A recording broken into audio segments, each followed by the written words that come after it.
Good morning everybody. आप सबका physical education के इस फर्स्ट लेक्चर में बहुत बहुत स्वागत है।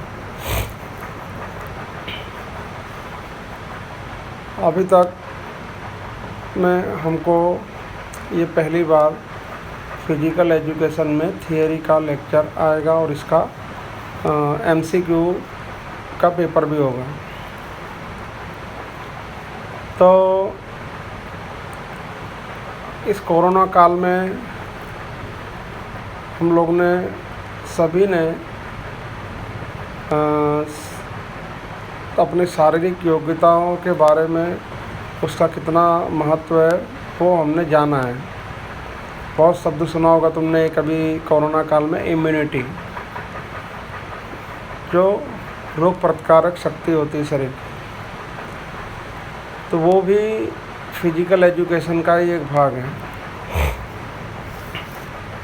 यहाँ पे दिख रहा है आपके चैप्टर योगा। पहले तो हमको सबसे पहले हमको ये समझ लेना है कि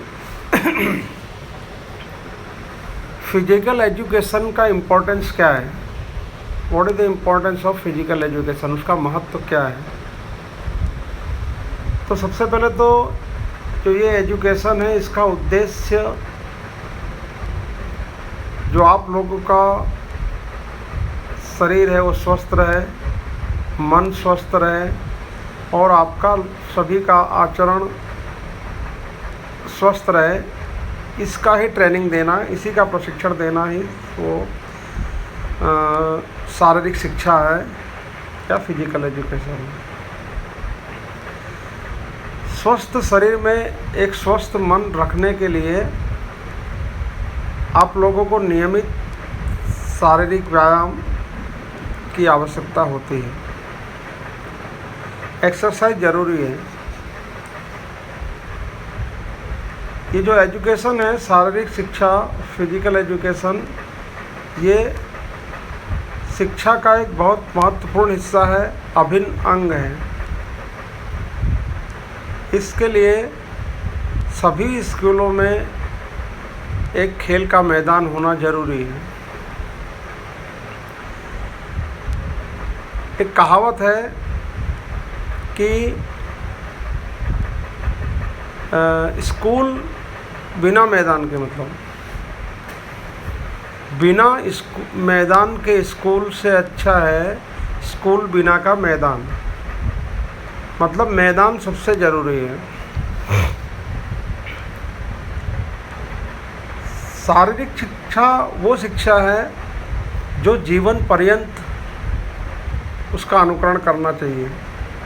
इसीलिए ये सिर्फ स्टूडेंट्स के लिए ही नहीं बल्कि सभी मानव जाति के लिए बहुत ही महत्वपूर्ण स्थान रखती है ये एजुकेशन। क्या है, इससे आपको क्या मिलेगा? तो खेल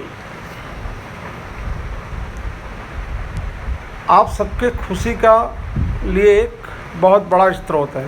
आप लोग को पता होगा कि खेलने जाते हो जब, तो हमको कितना आनंद प्राप्त होता है। हर चिंता से मुक्त।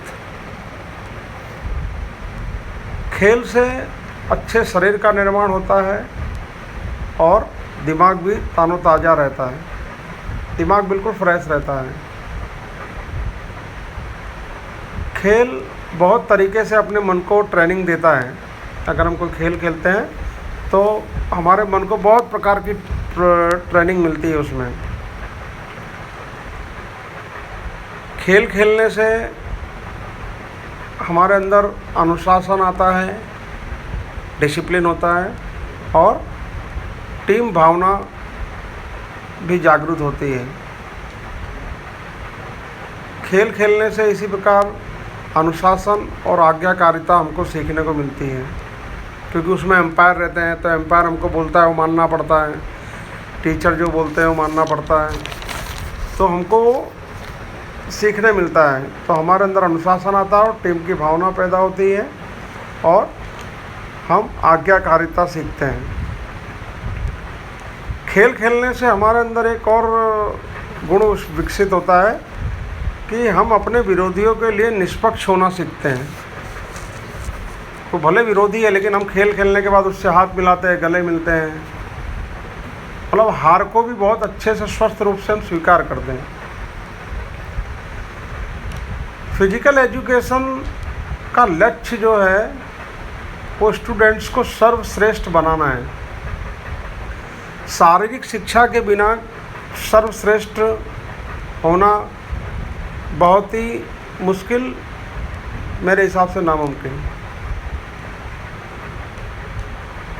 शारीरिक शिक्षा जो है वो कोई भी ले सकता है, और जो भी लेगा शारीरिक शिक्षा को जो मन से तन से प्राप्त करेगा वो अन्य लोगों से जो व्यायाम से दूर है उनसे बहुत बेहतर जीवन जीता है, जो फिजिकल एजुकेशन को मन से तन से प्राप्त करता है।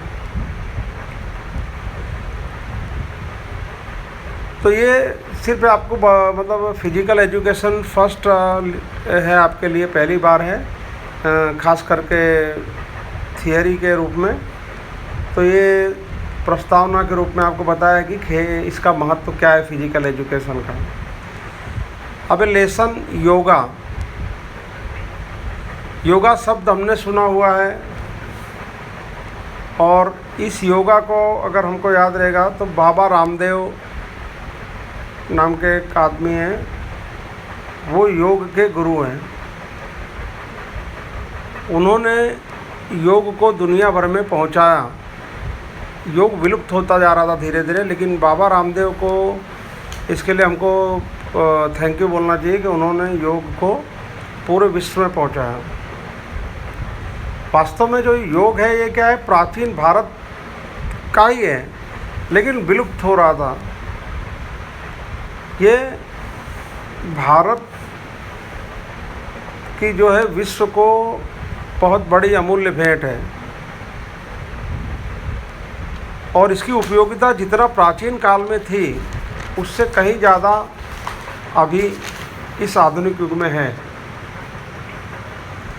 आपको पता होगा यूनाइटेड नेशन है संस्था, उसने 21 जून के दिन को अंतर्राष्ट्रीय योग दिवस के रूप में जाहिर किया है। उस दिन पूरी दुनिया, पूरा विश्व 21 जून को योग दिवस के रूप में मनाता है, जो अभी आने वाला है। मगर ये योग दिवस का मतलब ये होता है कि उससे हमको प्रेरणा लेके योग का महत्व को समझना चाहिए। योग से क्या लाभ होते हैं, शरीर को क्या लाभ होता है, मन को क्या लाभ होता है, परिवार को क्या लाभ होता है, हमारी आत्मा को क्या लाभ होता है। इसमें सिर्फ लाभ है और सिर्फ लाभ है। इसमें आप बुक में देखेंगे, पढ़ेंगे तो दूसरे पैराग्राफ में जो दिया है 6 दर्शन है। वेद, जो वेद है हमारे, उसमें 6 दर्शन की परंपरा देखने को मिलती है। जैसे कि नंबर 1 देखो, उसमें लिखा है सांख्य है, दूसरे नंबर पर योग है, तीसरे नंबर पे न्याय है, चौथे नंबर पर वैशेषिक है, 5वें नंबर पे पूर्व मीमांसा, और 6 नंबर पे उत्तर मीमांसा। इन सभी का संकलन करके महर्षि पतंजलि ने इन सबको मिला के इनका संकलन किया, इनको पढ़ा, और इसमें से मिला जुला के उन्होंने एक शास्त्र लिखा, एक बुक लिखी, योग सूत्र नाम का एक ग्रंथ बना। उन्होंने किस बुक की रचना की? योग सूत्र नाम के ग्रंथ की रचना की।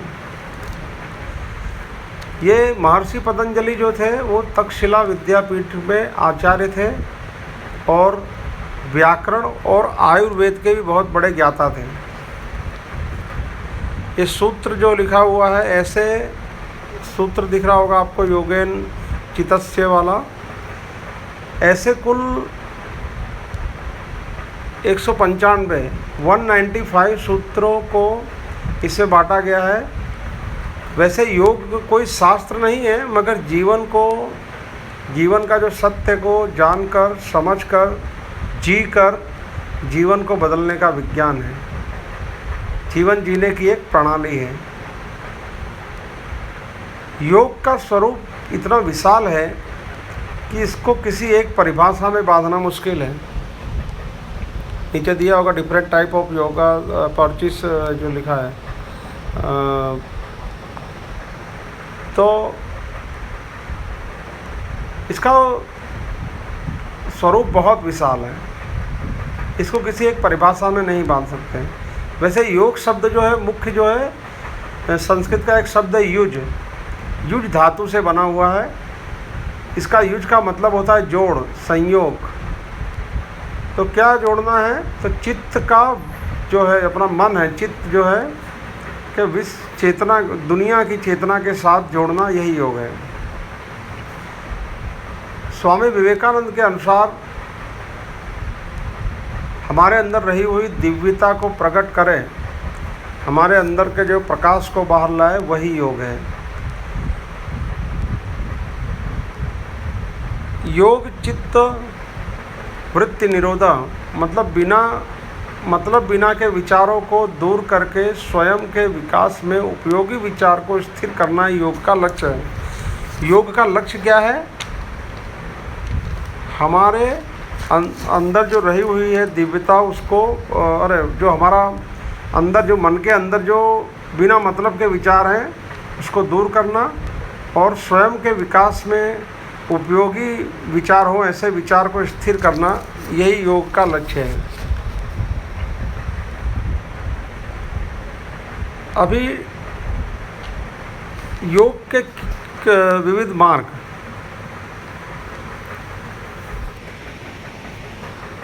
मूल जो अर्थ है परम चेतना के साथ मिलाप करना है। विविध मार्ग में जैसे अगर हम भक्ति के द्वारा करते हैं तो वो भक्ति योग है, भजन भाव करते हैं, कथा पूजा करते हैं। सेवा के द्वारा करते हैं तो वो कर्म योग, किसी की सेवा करते हैं, किसी प्रकार की सेवा होगी, वो कर्म योग हो गया।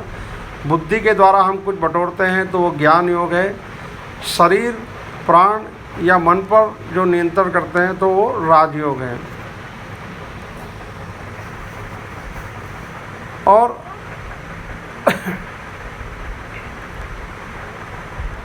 अभी अगले पेज पे जाते हैं। ये जो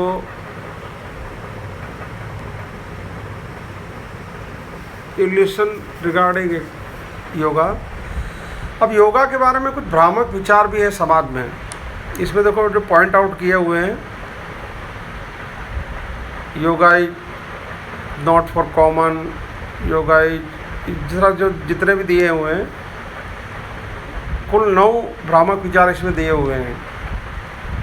पहला क्या है? योग सामान्य लोगों के लिए नहीं बल्कि साधु संतों के लिए। ऐसा एक विचारधारा के लोगों को लगता है कि योग जो है वो साधु संतों को है और उसके लिए भगवा कपड़ा पहन के ही करना पड़ेगा, जैसे बाबा रामदेव करते हैं। ऐसा कुछ भी नहीं है।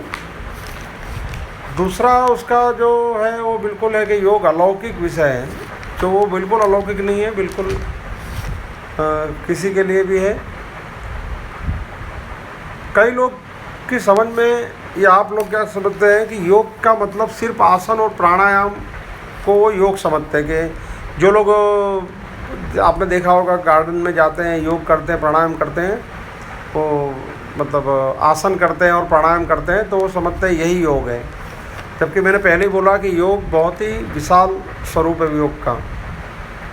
वो हम आगे के लेसन में सीखेंगे कि योग का और थोड़ा विस्तार से अगले लेसन में, जो उसका विशाल रूप क्या है। कई लोग समझते हैं कि सिर्फ एक चिकित्सा पद्धति है। कई लोग इसको धार्मिक और सांप्रदायिक समझते हैं कि किसी प्रॉपर एक धर्म के लिए ये बना है। ऐसा कुछ नहीं है। जितने भी मानव धरती पे हैं वो सबके लिए ये है और सबको लाभदायी है। कई लोग के हिसाब से है कि भाई योग जो है पढ़ने का, और जैसे मैं बोल रहा हूँ प्रवचन देने का विषय है, तो प्रवचन और वांचन का विषय नहीं है। ये ग्राउंड पे अपने को प्रैक्टिकली करने का है और मन से, तन से सभी स्वरूप से हमको इसको पूरा करेंगे तब योग पूरा होगा। इसके लिए हम आगे पढ़ेंगे अगले लेसन में इसका जो विस्तृत रूप है। कई लोग के लिए है कि योग सुंदरता के लिए है, या योग एक वो है चमत्कार है, तो ऐसा कुछ नहीं है। ये जो भ्रामक प्रचार है, बेनिफिट्स ऑफ योगा, योगा से क्या फ़ायदे होते हैं, तो योगा से कुल मिला के देखेंगे तो शरीर हष्ट पुष्ट रहता है, तन मन सब सुख, आध्यात्मिक सुख, शारीरिक सुख, हर तरह से शरीर को लाभ देता है, बीमारियों से दूर रखता है।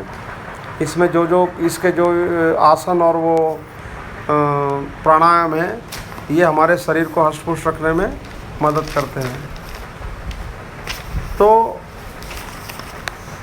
आपको ये लेसन घर पे पूरा रीडिंग करना है, रीडिंग करके समझना है। नहीं समझ आओ तो फिर से लेसन जो मैं ये वीडियो बना रहा हूँ तो इसको वापस सुनेंगे। उसके बाद भी अगर कहीं पे भी कुछ दुविधा होती है तो you can meet me in school, आप मेरे को मिल सकते हैं स्कूल में। मैं प्रयास करूँगा आपकी दुविधा को दूर करने का। तो यहाँ पे आज पहला लेक्चर समाप्ति की ओर है। ये योग का सिर्फ एक प्रस्तावना है इसमें लेसन में, बस योग के बारे में आगे जो पूरा विशाल विस्तृत रूप से हम सेकेंड लेसन में पढ़ेंगे। तो आपको क्या करना है, ये लेसन जो है रीडिंग करना है। ये फर्स्ट पेज में और दूसरे पेज में पूरा रीडिंग करना है।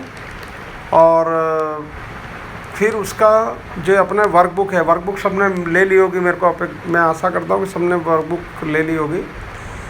वर्कबुक में आपको क्वेश्चन पढ़ना है, नीचे 4 ऑप्शन दिए होंगे, वो ऑप्शन में से पेंसिल से भरना है और अपने मन से प्रयास करना है। पहले लेसन पढ़ेंगे, समझेंगे, उसके बाद वर्कबुक में फिलअप करेंगे पेंसिल से, और फिर देखेंगे कि उसमें कितना गलत है कितना सही है।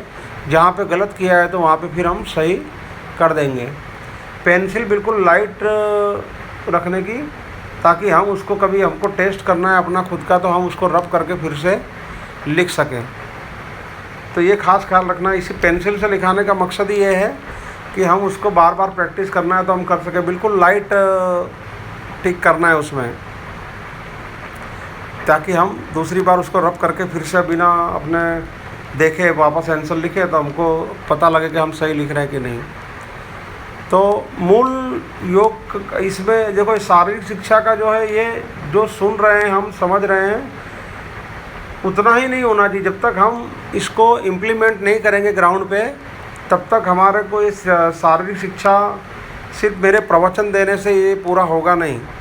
तो मैं अपेक्षा करूँगा कि आप खुद और आपके घर में जितने भी लोग हैं सबको शारीरिक शिक्षा लेनी चाहिए। सुबह शाम कभी भी चलना है, व्यायाम करना है। ये अभी सब जगहों को सबको मिलता है कहाँ, और अगर ट्रेनर मिलता है तो बहुत अच्छा है। तो इसको अपने इम्प्लीमेंट करना है। तो आज हम लोग यहाँ पे ये लेसन पूरा करते हैं, और इसको जो फर्स्ट लेसन है इसका वर्कबुक में आपको फिलअप करना है। लेकिन इसको फिर से पढ़ने के बाद, लेसन पढ़ेंगे, मैं ऐसी अपेक्षा करता हूँ कि आप पढ़ेंगे तो ज़्यादा अच्छा रहेगा, और उसके बाद वर्कबुक फिलअप कर देना। मैं जब भी कभी बोलूँगा तो आपको वर्कबुक मेरे को दिखाना है। तो आज के लिए इतना ही। सबको प्रणाम।